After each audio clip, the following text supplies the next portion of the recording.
Good morning, my name is Father Rayappa. Today I'm going to talk about Homo sapiens. Actually, scientists call us the third chimpanzee. In fact, our genes very closely related to the big apes, uh, such as orangutan, gorilla, bonobo chimp, and chimpanzee. So I think chimpanzee is the first chimpanzee, bonobo is the second chimpanzee, the third is the Homo sapiens. Humans are the third chimpanzee. The human genes are identical, almost 96% to 99% with the great apes. In other words, we are brothers. Actually, even though we belong to ape family, we have developed very unique characteristics, imprint, like altruism. Also, apes are capable of altruism, but Homo sapiens brings it to a different level altogether. Empathy, compassion, mercy, forgiveness, tolerance, unselfish love. That is the stamp of Homo sapiens. Great apes can be altruistic a little bit, like chimpanzees capable of it, bonobo, but they are selfish. Everything is selfish in the natural world. Only one species, Homo sapiens, consciously can become unselfish. Actually, we have developed our sense of empathy for the past 4 million years in the African savannah. So why did the natural selection create unselfish love for Homo sapiens? Why? Why did natural selection create unselfish love for Homo sapiens while other creatures are selfish? The nature of human unselfish love becomes clearer if we reflect upon life in the African savannah 1 or 2 million years ago. On those sparsely wooded plains evolved our hairless ancestors. They didn't have fur in the beginning. Hairless ancestors who took several years to reach maturity. Although they lived in a land richly endowed with carnivores, dangers, the predators, Homo sapiens could have become a lunch for a saber-toothed lion.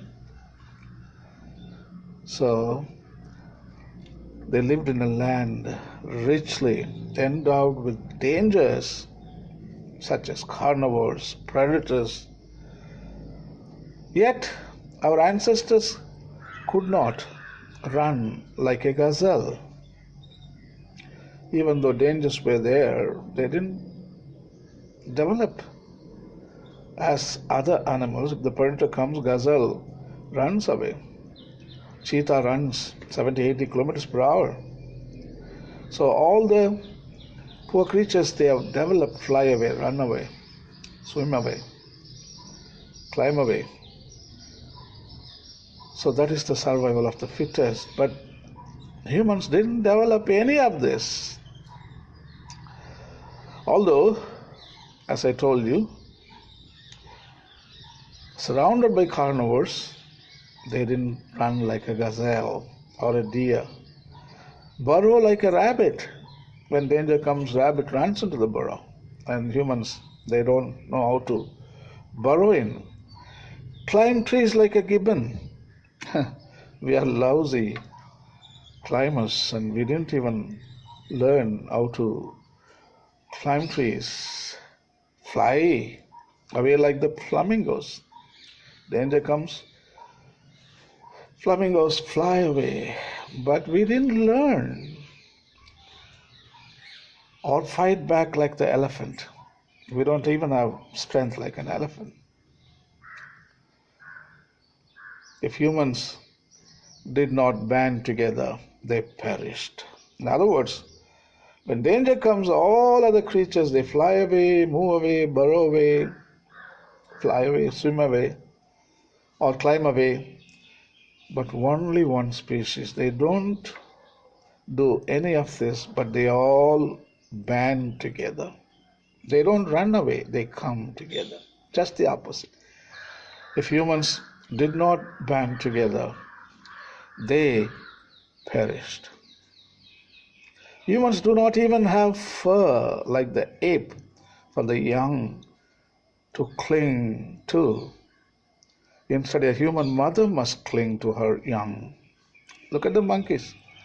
Babies have to cling to the mother when the danger comes, when the monkey mother is jumping from one branch to another branch.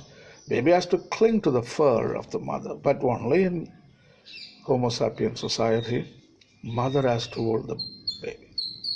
When danger comes, mother puts her life at jeopardy, at risk, in order to save his own baby. In order to survive, humans had sometimes to subordinate both hunger and sex per se to the development of an inborn altruistic social organization.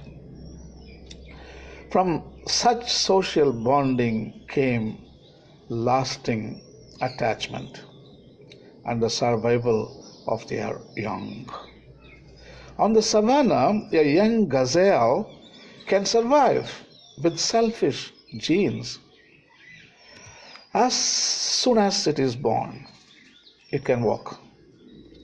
In contrast, if not born into an unselfish human community, the Homo sapiens child is destined to become some predator's lunch.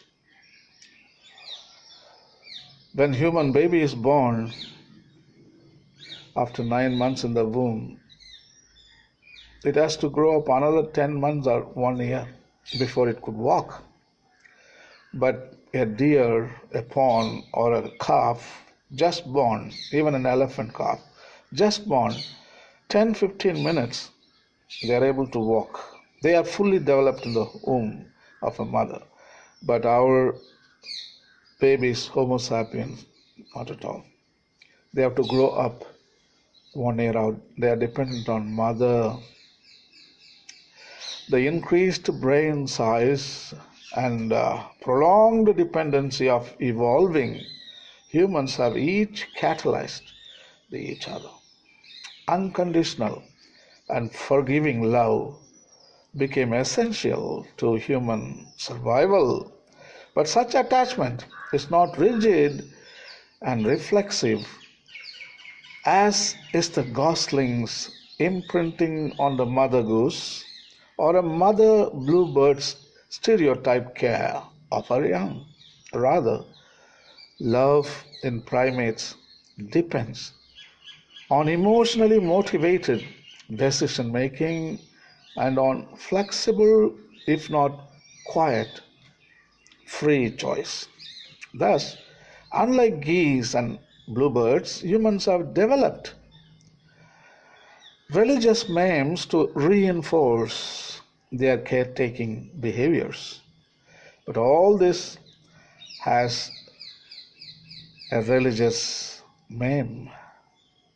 Actually, religions are good in the sense they promote altruistic behavior. But all this has required an increasingly complex and thus larger brain. In short, humans have survived by sophisticated social bonding, characterized by unconditional attachment, forgiveness, gratitude, and affectionate eye contact. True, the negative but self consuming emotions of disgust, anger, fear, and envy have often allowed individual humans to push other humans away or to selfishly exploit them. The positive emotions, however, of love, joy, hope, forgiveness, compassion, and trust have allowed humans to draw close to one another and to survive more successfully. Yes, fear draws people together too, but without the sharing.